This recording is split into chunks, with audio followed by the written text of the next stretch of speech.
What's up, everybody, and welcome to another episode. Hit the like button, subscribe to my channel, and share the video. Hit the join button and become a member. Why? Well, members get exclusive content. Hit the bell icon on my channel so that you will receive a notification every time that I drop a video, and you can go and check the video out, leave a comment, and leave a like if you support me and support the content, support the Stay Free People movement, to go up people movement. Let's get into it. This episode takes us to High Desert State Prison once again, where the Hoovers and the neighborhoods had a bloody exchange. Well, this transpired because the G homie, well, he's a G now, wasn't necessarily an OG then, but had plenty of respect that transferred from the streets to prison. One of the few that, as I've mentioned before, oftentimes your power, respect on the street does not transfer to prison. No one gives a damn about what you did on the street, who you were and are on the street. You're no longer on the street. You're in here now. You have a clean slate, started all over, put in some work behind these walls now. But there are a few cases where if you are reputable on the street and you were putting in that much work, it transfers to the county jail and to prison. You still have immense power. He was one of the rarities, the homie here in question. Well, he had plenty of power on the street and plenty of respect there in prison for his proclivity to put in work on the street and there behind the walls. And a dude from neighborhood, he hit the yard. We were here on B Yard in High Desert, level 4, 270. And a dude from neighborhood hit the yard. The dude from neighborhood that hit the yard, the homie recognized him immediately and said, man, this is the dude that has me here on the yard with y'all eating top ramens. Really? How so? He snitched on me. The homie said, come to find out, he, the dude from neighborhood, some years back, had shot at and then eventually shot the homie. He shot him. The homie, a few days later, finding out who this dude was, went over to his place, returned fire, and shot him. Well, when the homie shot the dude from neighborhood come to find out he liked cheese. He was a rat, a Sammy the Bud. He came to court and testified, pointed the homie out even. Do you see the person that shot you? Yeah, there he is right there. He said, there you go. And pointed right to him, said, there you go, there he is. Whoa, but he was a gangster. And the irony of it all is that, again, he shot the homie first. The homie, of course, being the stand-up man that he is, never thought about snitching, never thought about telling. Instead, he did what any man is supposed to do. He returned fire and went an eye for an eye. But when he made that decision, this guy, the victim of his revenge, decided to turn cold. And he snitched and has the homie sitting there on the yard with a lot of time, essentially for attempted murder. The homie eventually went home. But at this time, he's in there and he has a lot of time. And he's none too happy. So when the dude from neighborhood hits the yard, the homie, he runs it all down to all of us. We congregate and we talk about it. He explained the history between him and this guy. This is not a case of mistaken identity. He is 10 trillion% sure that this is the man that shot him and that he shot and that came to court on him. And that, again, has him now residing in California's most violent prison. He's none too happy. And he wants to exact some sort of revenge. So we asked him, well, what do you want to do? And his response, well, it was anticipated by me at least, knowing the man that he is. Well, what is there to do? What is he going to do? Go and fight the dude? For one, he's a rat. For two, he's in opposition. For 3, he shot him before. So he's not about to go at this dude with fisticuffs. He's coming to do serious damage. This is just his propensity anyway. And lo and behold, he said, well, I want to slice him up. I want to puncture him. I want to get him bad. I want to dig his guts out. And he had a sinister look on his face when he conveyed this. And I can tell he was dead serious. So we said, okay, fine. Are we going to let the neighborhoods know about their boy? So we talked about this. We congregated about that, and we went over it. And we floated the idea of going to tell the neighborhoods what was going on with their comrade. However, it was decided against for a couple of reasons. For one, the homie did not have the paperwork in his person, in his possession. He didn't have it. He had sent the paperwork back to his lawyer, anticipating his first level of appeal. I've been through that too. You got to send all your paperwork out to your appellate courts. And he didn't have copies or whatever. He sent the paperwork out. Now, he was saying that he can expedite the paperwork back. Talk to his lawyer. That's going to take a couple of days perhaps to get a hold of his lawyer. It's going to take his lawyer a couple of days to get a hold of the paperwork and then send it to him. The mail is going to take another 4 or 5 days. It's going to be 2 weeks or so before he can get the paperwork. He does not want to be around this dude on the yard, not one moment. He wants this dude off the yard immediately. And so we know that if we go and tell the neighborhoods that their boy is a rat and we don't have any paperwork to bag that up, they're going to get off. That's what they're supposed to do. That's what they should do. They should attack right then and there. How you going to come to us talking about our homeboy's a rat and you ain't got no paperwork? Because they're certainly not about to remove him from the yard because, again, there's no paperwork. So an opposition comes to you and tells you, your homeboy, what if we align? Your homeboy's a rat. Get him off the yard. They're going to get him off the yard and there ain't no paperwork proving that he's a rat. They're not going to do that. So we know they're not about to get him off the yard and we don't have any paperwork. So if they go to him and say, man, this dude over here talking about you a rat, bro. He has to do something to the homie. An opposition that's calling him a rat on the yard, on the level 4 yard, in prison. He has to do something. He's just going to stay here on the yard to do that's referring to him as a person that likes cheese? There's no way. So taking it to them was a lose-lose situation. All we can do is alert them, make them aware, and make it possible for them to prepare themselves to attack us. Well, that wasn't added up. So we decided that we were just going to attack. That was the only thing to do. However, normally it would be a 2-on-1, even though weapons are involved. Just to make sure, 16 in Life, go check out his channel, my boy Chill. He did a video the other day. We was talking about how, in the past, he had put a string around his weapon in his hand so that he didn't lose the weapon. And sometimes we do this sort of thing. Sometimes people have been known to put books around them. Back in the days, they would tape books around them and put a big old jacket over it so that if somebody hitting you, you got books right there like protection. And sometimes people still do things similar to that. But people also take off their shirts so that the person that you're attacking can't grab you and be holding onto your shirt and trying to pull you down and all that.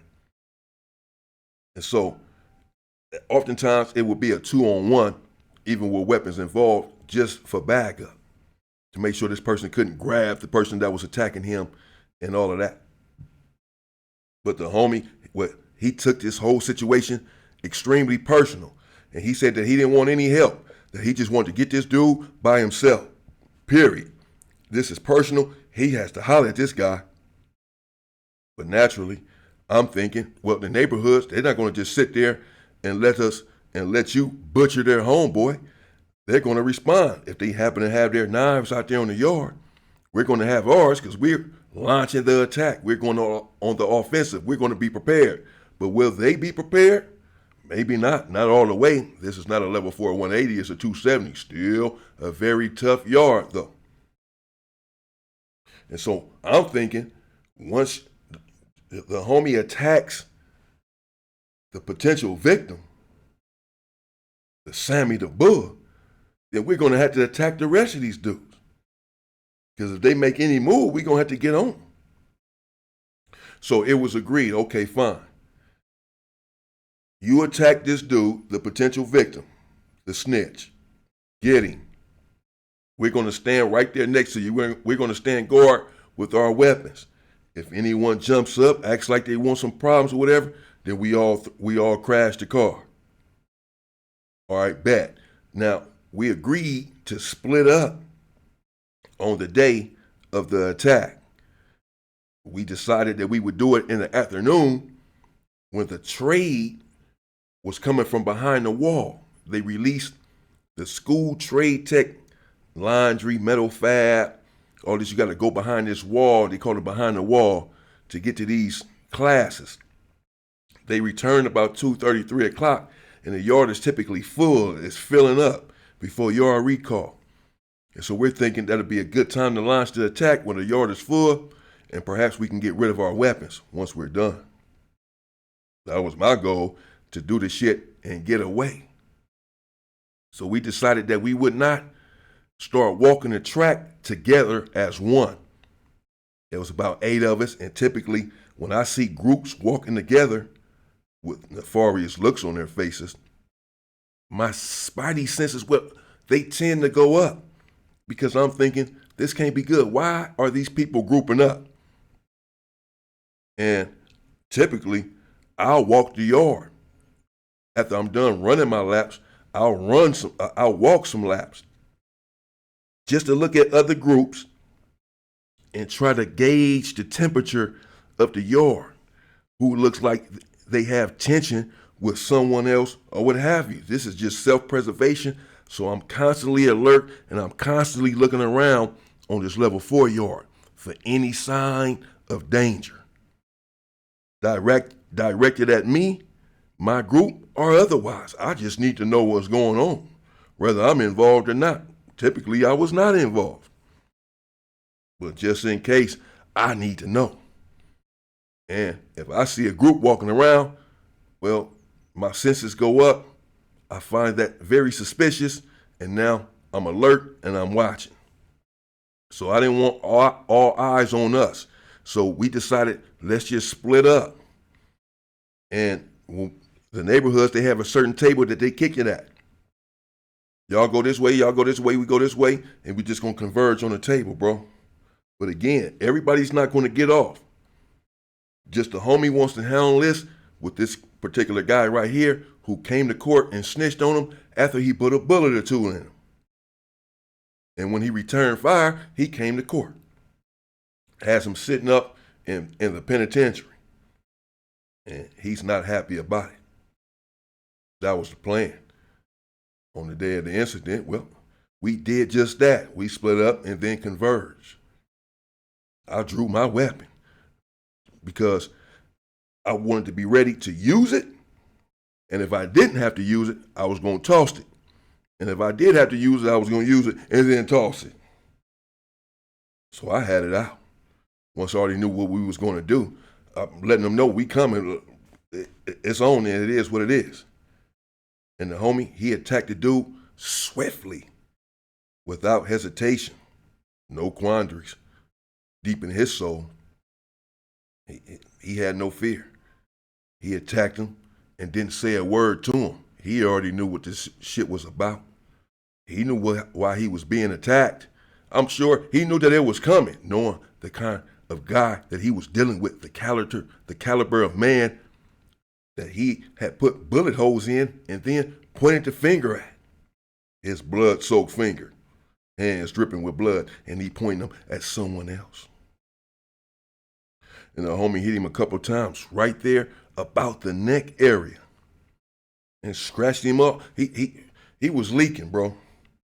And to my surprise, none of the neighborhoods, none of them got up. One of them acted like they was about to get up, and the other one basically held them back. Later on, they said that they didn't like the dude anyway, that they knew something was off about him and this and that. I don't know. But none of them jumped up. I had my thing out. Pretty much all of the homies had their things out. Because we thinking, like I say, it's about to go down, it's about to go up. But it didn't. But I'm still not getting down. The police yelling, get down, get down. I ain't got down yet. Because I don't want to get down and then the neighborhoods jump up while I'm sitting down. So I'm until I'm sure they ain't getting up for sure, until this thing is almost over with, until the homie's almost done taking care of his business, I was up the whole time. And then I finally got down on one knee and I still got my thing right here behind me. And when the police is running over there and I'm sure that these dudes ain't getting up, it's about to be over, the homie's still on him. The dude is on the ground and he's steady swinging his tool at him. And dude has a lot of defensive wounds. His whole arms is cut up because he trying to block the knife thrust. And as the police are getting closer, they're drawing near, I toss my weapon. I ran a couple of feet away. I crawled a couple of feet away essentially, and then I proned out. And what do you know? They came and got the wrong homie and took him to the hole for over 2 months. He could have caught a case for that and everything, attempted murder and all. It could have got 30 more years. But I suppose eventually they found out, at least as far as they were concerned, that he was not the culprit. He was not complicit. And so they released him from the hole. But for a couple of months, he was back there sweating. The perpetrator, the homie that pulled off the violence, he was still on the yard. He had never went nowhere. They came and got one person. They took the dude from neighborhood off the yard. He's now a victim. He's somewhere laid up, leaking. And they came and got someone who they thought was the culprit. It was the young homie from H-Ray. He had nothing to do with it.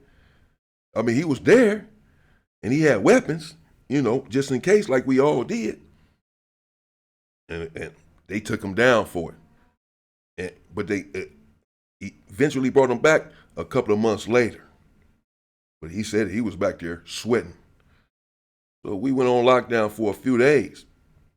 And they let the head honchos out from each faction to come around and talk this out and see if it was resolved or what the situation was. Neighborhoods essentially came around, told the homies they wasn't tripping, that it was over.